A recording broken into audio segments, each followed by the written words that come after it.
We're going to continue our lesson here with David.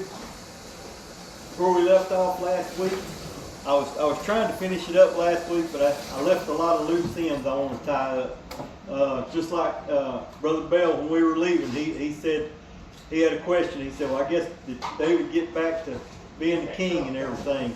So yeah, that kind of tells me I got a lot of loose ends to tie up. Where we left off last week was, if you remember Joab, that was David's captain of the guard. He had killed Absalom. Absalom was hanging in that tree, and David and everybody was returning to Jerusalem, and so that's where we're going to pick up, is keep that in mind. Joab had just killed Absalom, and they brought David back to Jerusalem. That's where we're going to start up in chapter 19 of 2 Samuel. But one thing, I don't know, as I was studying this last little part, I run across that I wanted, that made me want to bring it up today, is, David's son that took over after him was Solomon. And Solomon wrote Proverbs. And in Proverbs 13:24 says, "He that spareth his rod hateth his son, but he that loveth him chastiseth him betimes."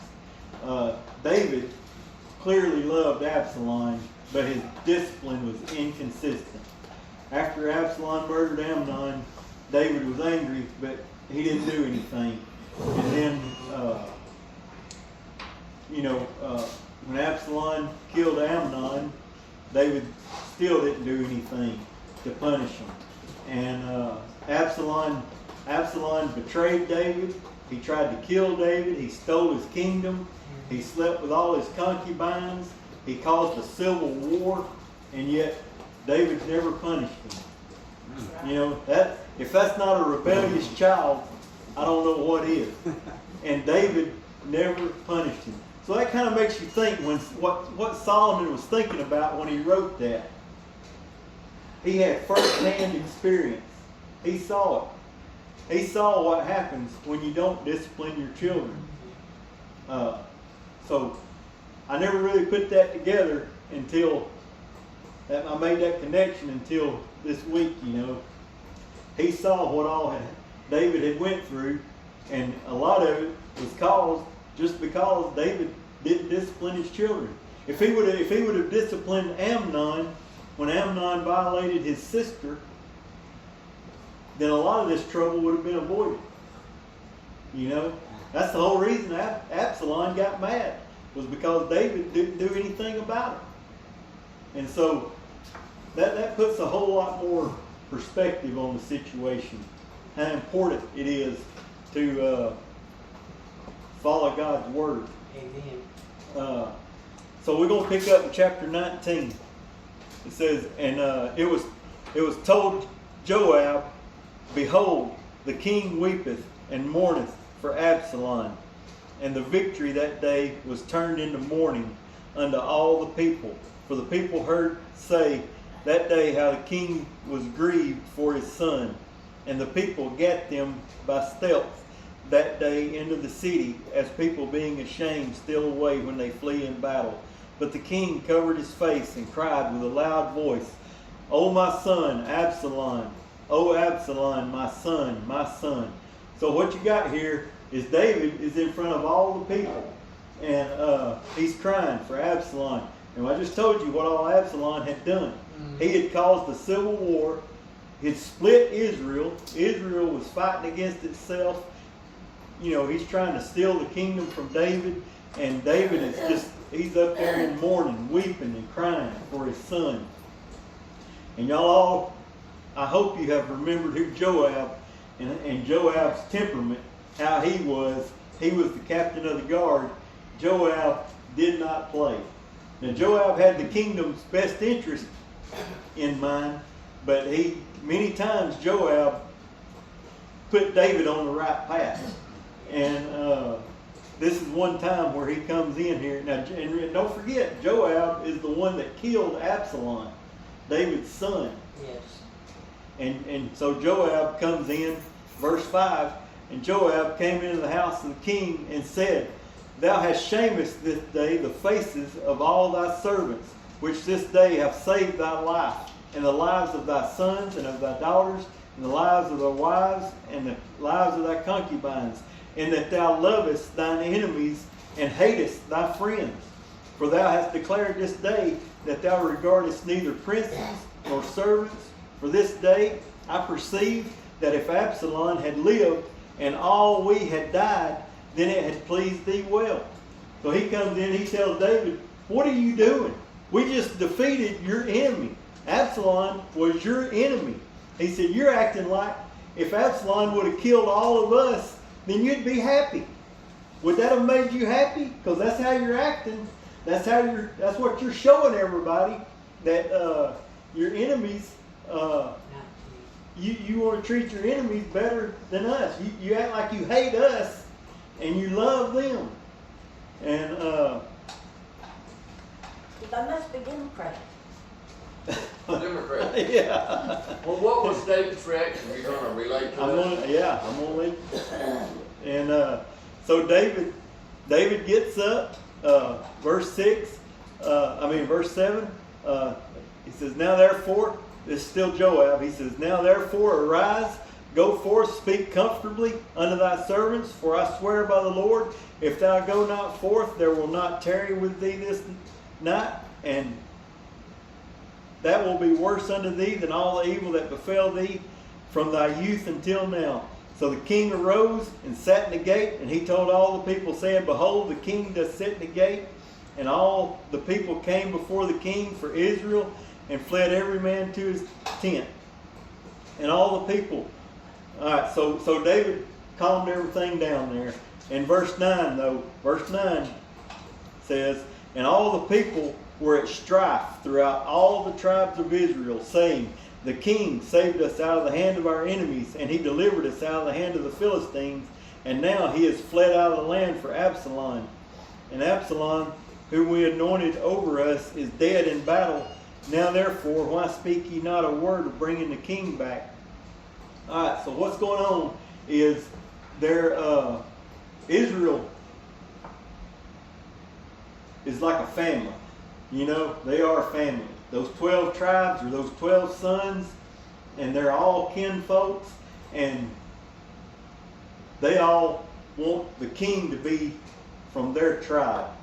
Because that's usually, where all the power is. And a lot of them still hadn't got over Saul. A lot of them still think Saul was the first king, and David stole the kingdom from Saul, is the way they look at it. That's not the truth. God gave the kingdom to David, but a lot of the people look at it like David stole the kingdom from Saul, and especially the Benjaminites. Keep that in mind. And because Saul was from the tribe of Benjamin, and the Benjaminites especially, they are they don't really want to. They're like, we got our chance to break off and have our own king again, and I don't know if I want to go back to being part of Israel, and so David sends the priest down. Verse 11, he says, David sent Zadok and Abiathar the priests, saying, Speak ye the elders of Judah, saying, Why are ye the last to bring the king back to his house? Seeing the speech of all Israel is come to the king, even to his house. Ye are my brethren, ye are my bones and my flesh. Wherefore then are ye the last to bring back the king? And say ye to Amasa, Art thou not of my bone and of my flesh? God do so to me, and more also, if thou be not captain of the host before me continually in the room of Joab. So what David does here is he sends word to Judah, which is David's hometown. They're really not coming back. They're not accepting David either. They're kind of mad because of what all that's happened. And he sends the priest down. He says, y'all go down there and get Amasa, who is, I think, his nephew. I'd have to go back and look it up. Get Amasa, and just to show I'm genuine and want everything to be right, tell Amasa I'll make him captain of the guard in place of Joab. That's not a good place to be as long as Joab is alive. Joab ain't gonna take to that at all. Not even a little bit is Joab gonna accept that. So they did, and he accepted. In verse 14, he bowed the heart of all the men of Judah, even as the heart of one man. So they sent this word unto the king, return thou and all thy servants. So the king returned and came to Jordan, and Judah came to Gilgal to meet the king, conduct the king over Jordan. And Shimei, all right, let me read this. The Shimei, the son of Gera, a Benjaminite, who was of Bahurim, hastened down with the men of Judah to meet King David. All right, y'all probably don't remember Shimei, but we met him before. He's the one that cussed David out as he was leaving Jerusalem. He cussed at him and threw stones and did all that to David as he was leaving. Now David's coming back, and Shimei runs down to meet him and wants to ask forgiveness. So 17 says, and there were 1,000 men of Benjamin with him, and Ziba, the servant of the house of Saul, and his 15 sons and 20 servants of him, and they went over Jordan before the king.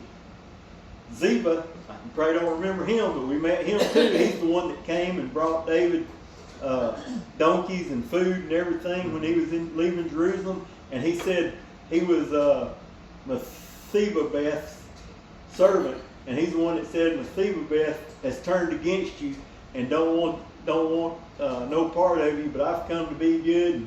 And David ended up giving him all of Mephibosheth's house and land and everything, which was a trick. At that time, David didn't know who he could trust and who he couldn't trust, and he gave all that to him. And now Ziba has teamed up with Shimei, who was, and we know how Shimei felt about David, and so that's who Ziba has teamed up with. And they went over them on a ferry boat, cross over the king's house, and to do what he thought good. And Shimei, the son of Gera, fell down before the king as he was come over Jordan. And he said unto the king, let not my lord impute iniquity unto me, neither do thou remember that which thy servant did perversely the day that my lord the king went out of Jerusalem, that the king should take it to heart. For thy servant doth know that I have sinned, therefore, behold, I am come the first this day of all the house of Joseph, go down to the king to meet the Lord. But Abishai, that's Joab's brother, Abishai, son of Zeruiah, that's David's sister, answered and said, shall not Shimei be put to death for this, because he cursed the Lord's anointed? Abishai is the same one that when Shimei was cussing him out the first time, Abishai is the one that said, let me go take that dog's head off. And David wouldn't let him, and so now he's come back and he said, all right, I'll get him this time. That's him. Now we're coming back. Let me get that guy. And David, and listen what David said, 22. David said, what have I to do with you, ye sons of Zeruiah, that ye should this day be adversaries unto me? Shall there any man be put to death this day in Israel? For I do not know that I am the king this day over Israel. David said, no, nobody's dying this day. I'm trying to put everything together. If y'all go out there and kill a Benjaminite, you're going to mess everything up. You're going to throw a wrench. I'm trying to unify everybody. If you kill one of them, I'm never going to be able to pull them back together. And so he says, don't kill him.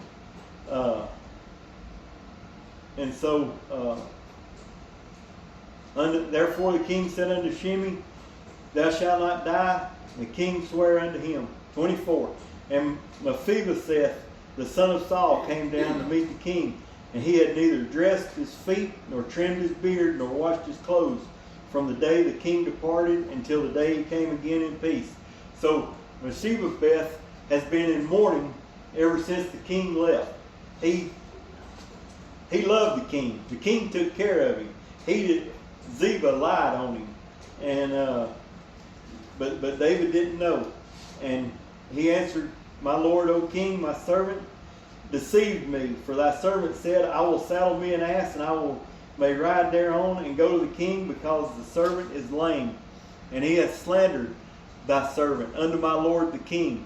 But my lord the king is an angel of God. Do therefore what is good in thine eyes. For all my father's house were but dead men before my lord the king. Yet didst thou set thy servant among them that did eat at thine own table. What right, therefore, have I yet to cry any more unto the king?" So what he's talking about there is Mephibosheth was the son of Jonathan. That was Saul's son.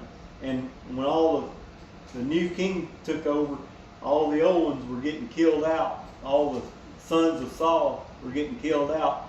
And had this one cripple one, Mephibosheth. He said, no, he said, bring him to my house, set him at my table. I'm going to take care of him, because I loved his father, Jonathan. And he took care of Mephibosheth this whole time. So he says, 29 says, "And the king said unto him, Why speakest thou any more of thy matters? I have said, thou and Ziba divide the land." He still don't know if he can trust him. He don't know who's telling the truth and who's not. And Mephibosheth said unto the king, "Yea, let him take all the land. For as much as my lord the king is come again in peace unto his own house." Mephibosheth showed his true colors right there. He said, "I don't care about the land. I don't care about the house. All I want is for you to be safe. You're back, and I'm happy. That's all I wanted." So that tells you right there. And now there's this guy, Brasilia. He helped David out when David was in being run off out of Jerusalem. 31, you get past this little part here. Brasilia the Gilead came down from Rogelim and went over Jordan with the king to conduct him over Jordan. Now Brasilia was very aged man of 80 years old. That's 80. And he provided the king of substance when he lay at Mahanaim, for he was a great man. And the king said unto Brasilia, "Come thou over with me, and I will feed thee with me in Jerusalem." And Brasilia said unto the king, "How long have I to live, that I should go up with the king to Jerusalem? I am this day 80 years old, and I can discern, and cannot discern between good and evil. Can thy servant taste what I eat or what I drink? Can I hear any more the voice of singing men and singing women? Wherefore then should thy servant be yet a burden unto the Lord the king? Thy servant will go a little way over Jordan with the king, and why should the king recompense it with such a reward? Let thy servant, I pray thee, turn back again, that I may die in mine own city, and be buried at the grave of my father and my mother. But behold, the servant Chimham, let him go over with my lord the king, and do to him what seemeth good unto thee." And the king answered, "Chimham shall go over with me, and I will do to him that which shall seem good unto thee, and whatsoever thou shalt require of me, that will I do." And all the people went over Jordan, and the king was come over, and the king kissed Brasilia and blessed him, and returned to his own place. And the king went on to Gilgal, and Chimham went up with him, and all the people of Judah conducted the king, and also half the people of Israel. And behold, all the men of Israel came to the king, and said unto the king, "Why have our brethren, the men of Judah, stolen thee away, and have brought the king and his household, and all David's men with him over Jordan?" And all the men of Judah answered the men of Israel, "Because the king is near of kin to us, wherefore then be angry for this matter? We have eaten at all of the king's cost, or hath given us any gift." And the men of Israel answered the men of Judah, and said, "We have 10 parts in the king, and we have also more right in David than ye. Why then did you despise us that our advice should not be first in bringing back our king. And the words of the men of Judah were fiercer than the words of the men of Israel. So Judah and Israel, Judah is the two lower kingdom tribes, and Israel is considered the 10 upper kingdoms. They'd been split, and David unified them. And now when David went down to get Judah back on his side, and he come back up, and they crossed the river Jordan, the king had a big procession of people, and it looked like war. And the men of Israel, the 10 tribes, upper tribes of Israel, seen it, and they're like, "Oh, what are y'all doing? Y'all gonna come fight us now? What's going on with the king? How come y'all are with the king and everything?" And so the tension is really high still between the whole 12 tribes of Israel. Are not really good and unified right now, and they're on shaky ground, All right, so chapter 20, things will pick up pretty quick here in chapter 20. And there happened to be there a man of Belial, whose name was Sheba, the son of Bichri, a Benjaminite. Oh, them Benjaminites keep popping up. And he blew a trumpet, and he said, "We have no part in David, neither have we any inheritance in the son of Jesse. O every man to his tents, O Israel." So every man of Israel went up from after David and followed Sheba, the son of Bichri. But the men of Judah clave unto the king from Jordan even to Jerusalem. And David, listen to this. And David came to his house at Jerusalem, and the king took the 10 women, his concubines. That's the ones Absalom took up on the roof in front of Israel. David took those 10 concubines whom he had left to keep the house, and he put them in a ward and fed them, but went not in unto them. So they were shut up until the day of their death, living in widowhood. Those 10 concubines, David just kind of put them in the back room. He was through with them. He was through with them. He didn't touch them. The rest of their life, they all lived back there in the back, banished. He fed them and clothed them, but that's all. He didn't touch them. Yeah. They weren't allowed in public or nothing. They were just in one room for the rest of their life. Yeah, they were prisoners. Yeah, basically. Okay. They were in the palace, but they were done with. But that's kind of not fair to them. No, it's not fair to them. Sure, I agree, but that's just things were different back then. What happened? No, they didn't have no choice in the matter. No choice.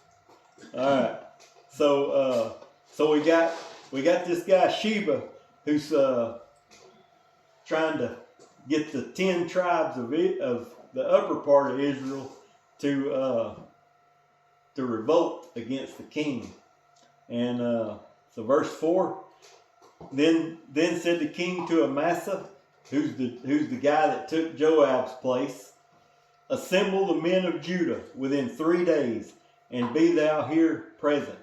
And Amasa went to assemble the men of Judah, but he tarried longer than the set time which had appointed him. In other words, David told him, "Be here in 3 days. Have the army ready. We're going." And he didn't do it. He was late. For whatever reason, Bible don't tell us. He was late. And if there's one thing David don't play with, don't play with war. When it's time for war, things are getting close, David ain't messing around. So verse 6, David said to Abishai, Joab's brother, "Now, call Sheba, the son of Bichri, do us more harm than did Absalom. Take thou thy Lord's servant and pursue after him, lest he get him fenced cities and escape us."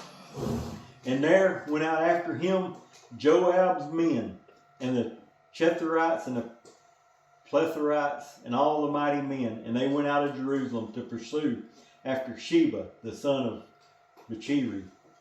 Alright, so David didn't wait on Amasa. He told Joab's brother, he's the one that wanted to kill the other guy earlier. He said, "Go get Sheba. We gotta nip this thing in the bud before we have a full-blown civil war. Go get him." And so Abishai and all those mighty men of David's, they took off. And they called them Joab's army. Joab's men. They took off. And after this guy, verse 8, when they were at the great stone which is in Gibeon, Amasa went before them, and Joab's garment that he had put on was girded unto him, and upon it a girdle with a sword fastened upon his loins in the sheath thereof. And as he went forth, it fell out. And Joab said to Amasa, "Art thou in health, my brother?" And Joab took Amasa by the beard with his right hand to kiss him. But Amasa took no heed to the sword that was in Joab's hand.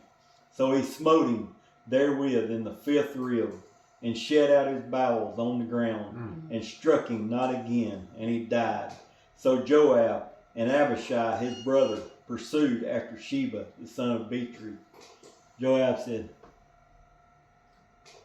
"I'm the captain of the guard. You're not getting my job." He walked up to him, deceitful.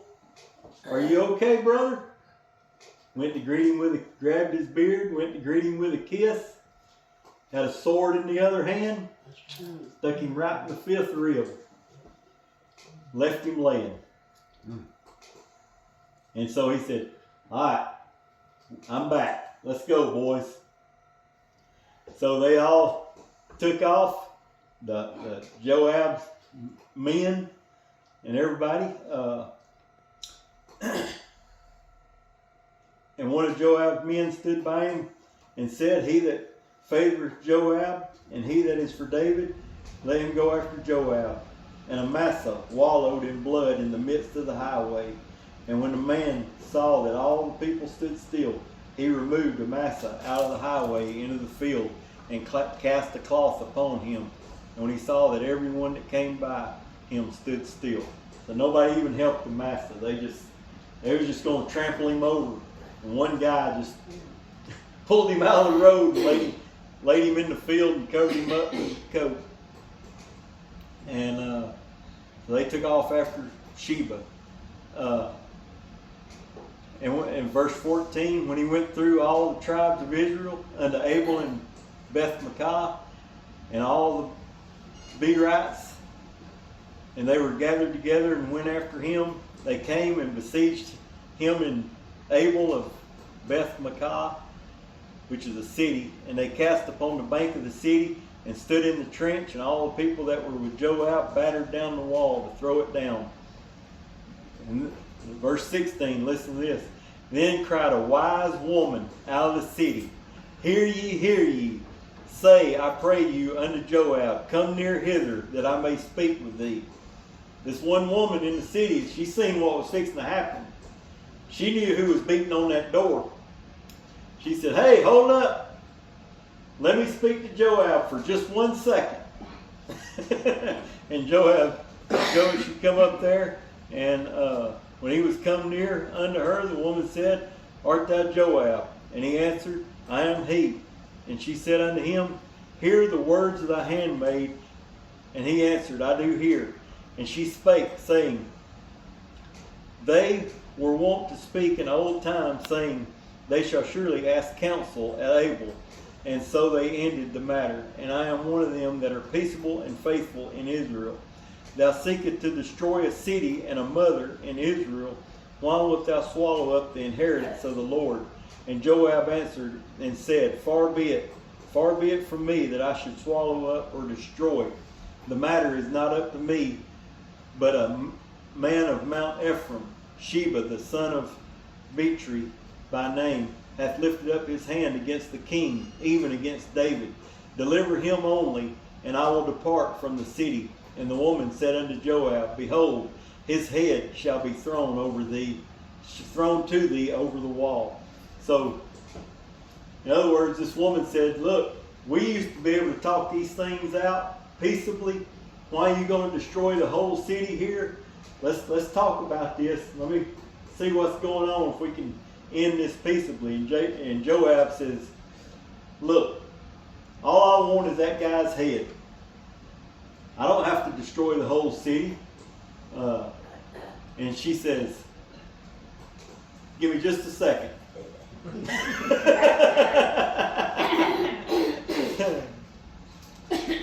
And so, verse 22, the woman went unto all the people in her wisdom, and they cut off the head of Sheba, the son of Bichri, and cast it out to Joab, and blew the trumpet.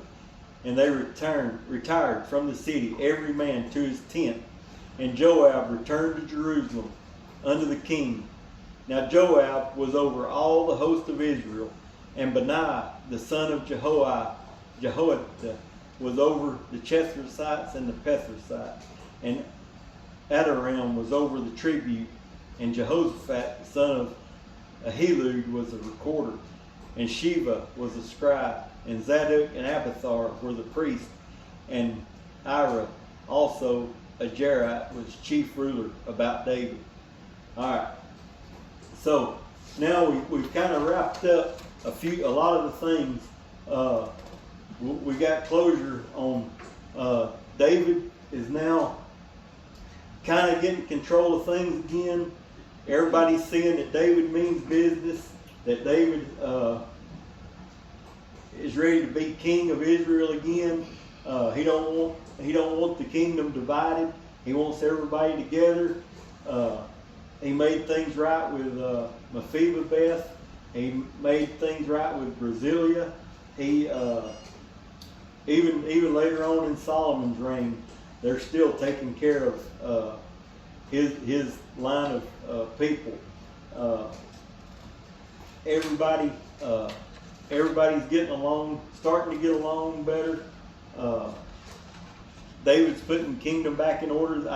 I kind of run over that. The last little bit I read where he talked about putting Joab back over the host, Benaiah over certain people, Adoram was over the tribute, and all those people. He kind of, if you're going to have a kingdom, you got to have some kind of order. He was putting everything back in order, getting people in place. Some of the people might have been killed. Some of the people might have died in all this fighting and warring that's been going on. He's making sure everybody knows whose job is what, who's supposed to be doing what, and all this stuff. So David gets his kingdom back. He's still got a broken family. He's still got 3 dead sons. His army is still kind of, they're kind of fragile. Joab done what he's done. He killed Amasa after, Joab's ruthless. Everything has been damaged. Everything. So he's having to put everything back together now after all this fighting, all this trouble. And like I said, I started off. I'm gonna try to wrap it up right there, because man, if I go any further, I'm gonna get into some more. I'm gonna get into whole lessons worth of stuff. There's so much left, to tell on this story. But Don't be too deep. it's deep. It goes on. But at least things are at the point where they can start healing again. That's kind of where Israel is at right now. They're ready to start getting back together. They see that David's going to be king. David and his army from Judah, they're not going to be beat. He's got the mighty men. He's got all of them. Nobody's gonna be able to handle them as long as they're all alive. And Israel will eventually come around, and they'll unite, and you know, not long after this, not too much longer, David's getting older. He's not going to be around forever. His son Solomon, he'll take over shortly, and that's what Israel wants today. They want to be like they were when Solomon was king. Yes. They want that right now. They'd take that today. They were the world power, and had more money, the greatest army, but nobody could touch them. And that's getting ready to come in Israel's story after David. But there's still a lot left in David's story. But like I said, I'll have to save all that for another lesson. But I just wanted to kind of, hopefully, you're getting a little bit of closure on this story with David.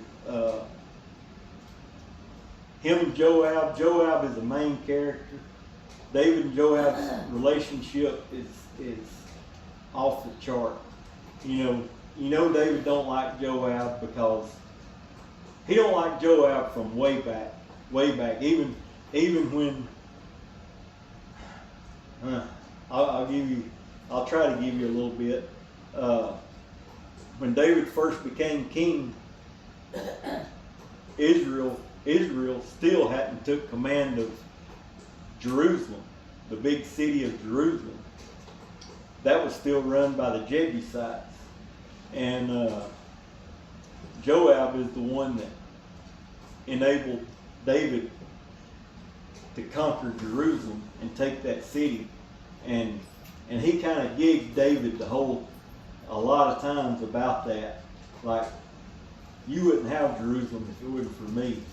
I'm the one that got Jerusalem. You're the king, but you wouldn't be king here if it wasn't for me. I'm the one that won, that got the city. And he kind of, because that's what Jerusalem's called, right? The city of David. And Joab's like, you sure about that? Is it really the city of David? Because Joab is the one that got it. He's the one that did it. But he didn't want to be king. Joab had no desire to be king.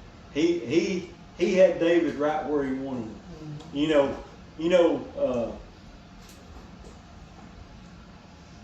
Like if you take somebody rich and powerful, if you can get some dirt on them and have some blackmail on them, that's a good spot to be in, right?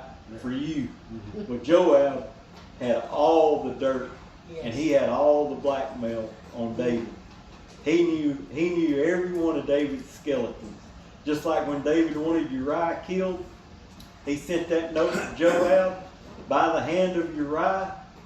Joab got that note, and it said, kill Uriah.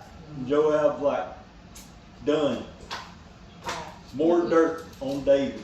Yeah. He's like, something else I can hold over his head. He didn't hesitate. He didn't ask no questions. He didn't say why. He didn't say how come. He just did it. He was like, done. That's something else David owes me. And they had a crazy relationship. That's a whole nother thing in itself. David and Joab. You know, Jesus came to love, mercy, forgiveness,